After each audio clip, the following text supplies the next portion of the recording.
பாஜகவிலிருந்து Narayanan Tirupati இணைக்கிறார். Sir வணக்கம். தற்போது budget தாக்கல் செய்யப்பட்டிருக்கு. இதுல நீங்க என்டிஏ கூட்டணியில் இருக்கிற ஆந்திராவுக்கும் பீகாருக்கும் தான் சிறப்பான கவனிப்புகள் இருக்கு அப்படிங்கிற விமர்சனங்கள் வருது.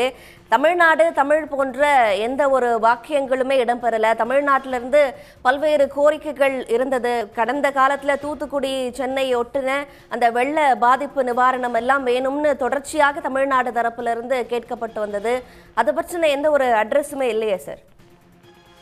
இது இந்தியாவுக்கான பட்ஜெட் என்பதை மறந்துவிட்டு தமிழ்நாட்டுக்கான பட்ஜெட்டாக நீங்கள் கேட்டால் அதற்கு என்னால் பதில் சொல்ல முடியாது. ஒட்டுமொத்தமாக இந்த நாட்டினுடைய கட்டமைப்புகளை பெருக்குவதற்கு, ஒட்டுமொத்தமாக வேலை வாய்ப்புகளை பெருக்குவதற்கு, விவசாய உற்பத்தியை பெருக்குவதற்கு, அதே போல நகர்ப்புற வளர்ச்சியை அதிகரிப்பதற்கு, உள்கட்டமைப்பை அதிகரிப்பதற்கு, அடுத்த தலைமுறை சீர்திருத்தங்களை செய்வதற்கு ஆக பல்வேறு மாற்றங்களை சீர்திருத்தங்களை கொண்டு வருவதற்கான மிகச்சிறந்த நிதிநிலை அறிக்கை. அதுல தமிழ்நாடும் இந்தியாவில் அடக்கம் என்பதை புரிந்து கொள்ளாமலேயே நீங்கள் பேசுவது என்பது உண்மையிலே வியப்பாக இருக்கிறது.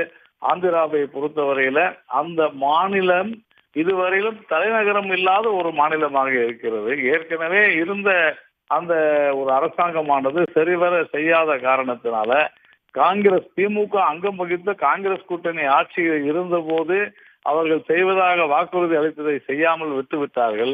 அதை இப்போது செய்ய வேண்டிய கடமை நமக்கு இருக்கிறது.